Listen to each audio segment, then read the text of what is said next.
Hi friends, ನಾನಿವತ್ತು ಚಳಿಗೆ ಒಂದೊಳ್ಳೆ ಕಷಾಯ ಮಾಡ್ತಾಯಿದ್ದೀನಿ. ನೋಡ್ತೀರಾ ಹೇಗೆ ಮಾಡ್ತಾಯಿದ್ದೀನಿ ಅಂತ? ಮುಕ್ಕಾಲು ಲೋಟ ನೀರು, ಅದು ಚೆನ್ನಾಗಿ ಕುದಿ ಬರಬೇಕು. ಕುದಿಯೋ ಅಷ್ಟರಲ್ಲಿ ನಾವು ಬೇರೆ ಸಾಮಾನುಗಳನ್ನು ಕುಟ್ಟಿ ಪುಡಿ ಮಾಡ್ಕೊಳ್ಳೋಣ. ಇವಾಗ 1 ಚಮಚ ಧನಿಯಾ,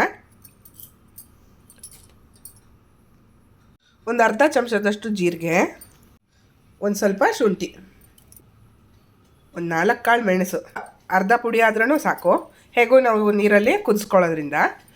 ಇದನ್ನು ನೀರಿಗೆ ಹಾಕ್ತೀನಿ. ಇವಾಗ ನೀರು ಕುದೀತಾ ಇದೆ ನೋಡಿ, ಅದಕ್ಕೆ ಇದನ್ನು ಹಾಕಿ ಚೆನ್ನಾಗಿ ರಸ ಬಿಡಲಿ.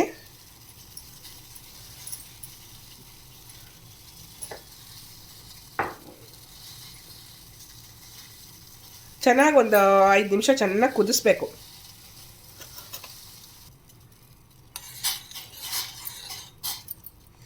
ಇದ್ರ ಜೊತೆಯಲ್ಲಿ ಸ್ವಲ್ಪ ಅರಿಶಿನ ಸೇರಿಸ್ಕೊಳ್ಳೋಣ.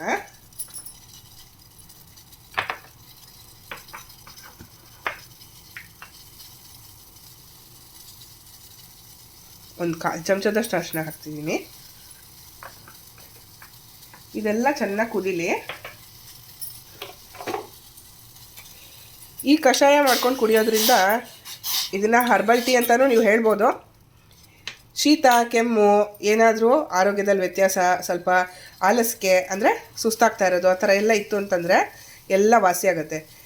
ಇದಕ್ಕೆ ಆದಷ್ಟು ಚಕ್ಕೆ ಹಾಕೋಕ್ಕೆ ಹೋಗಬೇಡಿ, ಯಾಕೆಂದರೆ ಚಕ್ಕೆ ಹಾಕಿದ್ರೆ ಸ್ವಲ್ಪ ಕಫ ಜಾಸ್ತಿ ಆಗೋ ಥರ ನನಗೆ ಫೀಲ್ ಆಗಿದೆ.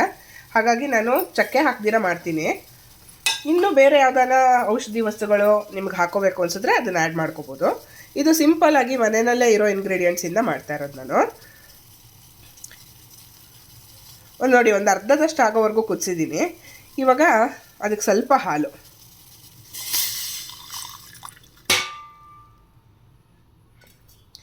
ಹಾಕಿದ್ಮೇಲೆ ಚೆನ್ನಾಗಿ ಕುದೀಲಿ. ಇದಕ್ಕೆ ಇನ್ನೊಂದು ಸ್ವಲ್ಪ ಬೆಲ್ಲ ಸೇರಿಸೋಣ ನಾವು. ಹಾಗೇನೂ ಕುಡಿಬಹುದು, ಬೆಲ್ಲ ಸಕ್ಕರೆ ಏನೂ ಇಲ್ದಿರ. ಬಟ್ ಬೆಲ್ಲ ಹಾಕ್ಕೊಂಡ್ರೆ ಸ್ವಲ್ಪ ಕುಡಿಯೋಕ್ಕೂ ಹಾಯಾಗಿರುತ್ತೆ ಅಂತ ಅಂದ್ಬಿಟ್ಟು ಸ್ವಲ್ಪ ಬೆಲ್ಲ ಸೇರಿಸ್ತಾ ಇದ್ದೀನಿ. ನಿಮಗೆ ರುಚಿಗೆ ಎಷ್ಟು ಬೇಕೋ ಅಷ್ಟು ಬೆಲ್ಲ ಸೇರಿಸ್ಕೊಳ್ಳಿ. ಚೆನ್ನಾಗಿ ಕುದೀಲಿ, ಇದು ಬೆಲ್ಲ ಎಲ್ಲ ಕರಗಲಿ. ನೀವು ಈ ಥರ ಪುಡಿ ರೆಡಿ ಮಾಡಿ ಇಟ್ಕೊಂಬಿಟ್ಟು ಶುಂಠಿ ಯಾವಾಗ ಹಾಕ್ಕೊಂಡ್ಬಿಟ್ಟು ಮಿಕ್ಕಿದ್ದನ್ನು ಪುಡಿ ಮಾಡಿ ಇಟ್ಕೊಂಬಿಟ್ಟು ನೀವು ಕಷಾಯ ಬೇಕು ಅಂದಾಗ ನೀರಲ್ಲಿ ಕುದಿಸ್ಕೊಂಬಿಟ್ಟು ಮಾಡ್ಕೋಬಹುದು. ಅದೂ ಚೆನ್ನಾಗಿರುತ್ತೆ. ಮತ್ತು ನೀವು ರೆಗ್ಯುಲರಾಗಿ ಇದನ್ನು ಥಂಡಿಗಾಲದಲ್ಲಿ ತೊಗೊಂಡ್ರೆ ತುಂಬ ಒಳ್ಳೆಯದು ಆರೋಗ್ಯಕ್ಕೆ. ಮೈನ ಬೆಚ್ಚಗಿಡುತ್ತೆ. ಅದಕ್ಕೋಸ್ಕರ ಇದು ಇವಾಗ ಚೆನ್ನಾಗಿ ಕುದ್ದಿದೆ, ಸಾಕು, ಆಫ್ ಮಾಡ್ತೀನಿ. ನಾವು ಇದೇ ಅಳತೆ ಲೋಟದಲ್ಲಿ ನೀರು ತೊಗೊಂಡಿದ್ವಿ. ಇವಾಗ ಅದರಲ್ಲಿ ಶೋಧಿಸ್ಕೊಂಬಿಡೋಣ ಕಷಾಯನ. ಚರಟ ವೇಸ್ಟ್ ಆಯ್ತಲ್ಲಪ್ಪ ಅಂತ ಬಿಸಾಕ್ಬಿಡಬೇಡಿ. ಇನ್ನೂ ಒಂದು ರೌಂಡು ಕುದಿಸ್ಕೊಂಡ್ರೇನು ಅದರಲ್ಲಿ ರಸ ಇರುತ್ತೆ, ಆಯಿತಾ? ಸ್ವಲ್ಪ ಅರಿಶಿನ ಮತ್ತು ಒಂಚೂರು ನೀರು, ಒಂಚೂರು ಹಾಲು, ಬೆಲ್ಲ ಎಲ್ಲ ಹಾಕ್ಬಿಟ್ಟು ಕಷಾಯ ಮಾಡಿಕೊಂಡು ಖಂಡಿತ ಕುಡೀರಿ. ನಿಮಗೆ ತುಂಬ ಹೆಲ್ಪ್ ಆಗುತ್ತೆ.